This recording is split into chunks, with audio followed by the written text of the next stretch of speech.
When you're solving for the individual, you can actually provide more value to them because you're looking at them and everything you can do for them versus solving for an average where you need more volume. And there's a lot to this, but it's really designing your agency how you want, and that will determine the scope and pricing. It's not enough to just be like, I'm B2B or I want to work with lawyers, right? It's the first step, but then you start going through the process and you're like, oh, okay, there's nuances to this game. There's nuance to this business. And when I started learning more about law, because admittedly, I sold you a blog post 4 or so years ago because I was like, I don't want to work with lawyers. I can't stand them.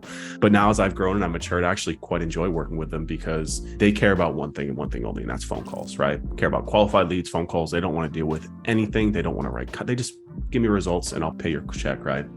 Now within that though, there's a big difference between criminal defense or personal injury or family law or business law, right? The case value just swings so widely, right? So you said you opened it up outside of personal injury.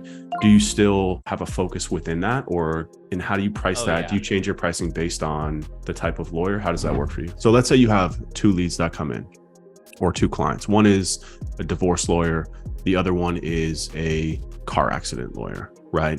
How do you price the difference of them? And is there a difference in the actual scope of work? Do you have to do a different scope of work to get results for personal injury versus family law, or is it just the same? You're just pricing it different and you're just changing your pricing to work with that lower client? Really good question. So we can go super deep here. Let me focus on PI here to answer your Sure. question. Yeah. Even if I just grab personal injury, 2 types of firms, right? There are pre-lit firms where they're never taking court cases to trial. They scale by volume. They're settling everything. They're solving for the average of what a case has historically went for, and they have better cash flow. They're staffed differently. They don't have as many trial attorneys. And in fact, they have way more headcount. And so they have a certain type of expectation and goals. And they may take cases that have lower injury thresholds, right? So they're taking those like minor soft tissue injuries. And then you have the trial attorneys that maybe will take just a couple cases a month, but they want those cases to be 7 figures, all of them.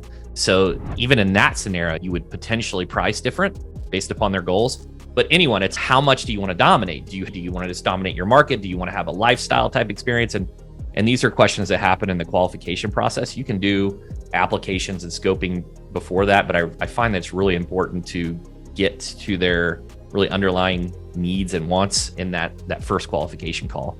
And yeah, so the scope will change, the price will change. The other thing too, this raises the question, you can look inwardly. So even agencies in general, and not everything's binary, but let's just say in general, you can scale through productization, where you scale by volume and you are solving for the average, right? You think that most clients want this thing. They want X amount of links, X amount of content.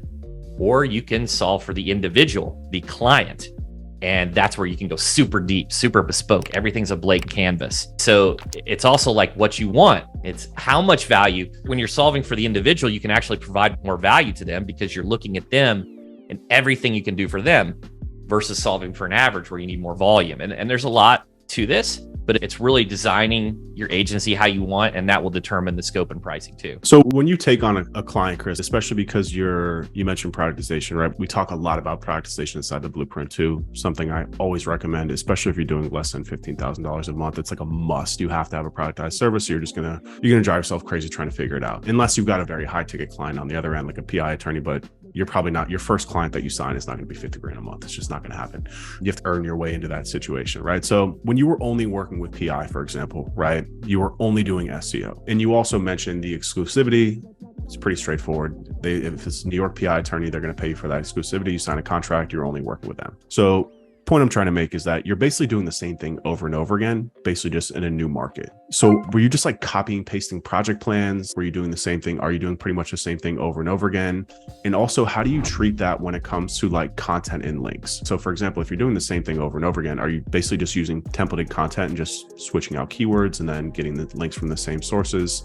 How do you handle that? Good question. So we build a custom editorial calendar pulled from an original database. So like we'll have, here's all the topics, review and see what they have, and then we'll go do it. But we already have that research done. So it is productized.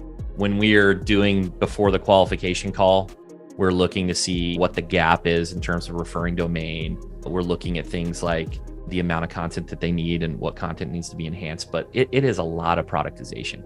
We're not to the degree where we're just swapping out titles and things like that, but very similar sources. And it's very Six Sigma mindset. It's eliminating waste. So when you have just one practice area, you're doing keyword research one time. Yeah. And you get profitability by not having to do that repeatedly. When you have websites that are excellent link opportunities, you get that because you don't have the research component. That's profit. And when you're eliminating all these things that are bespoke, that you're eliminating waste and it leads to profitability and efficiency. So there are a couple ways to do it, right? There's hybrids. Some organizations, if you look at disruptive advertising, is a good example.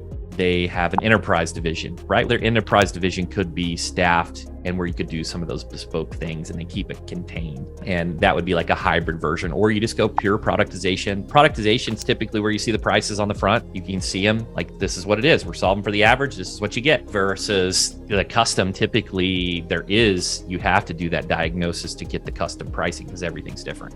Yeah, it's great to hear you say all these things. These are literally things that we talk about and preach. It's so encouraging to see it play out at the level that you're operating to.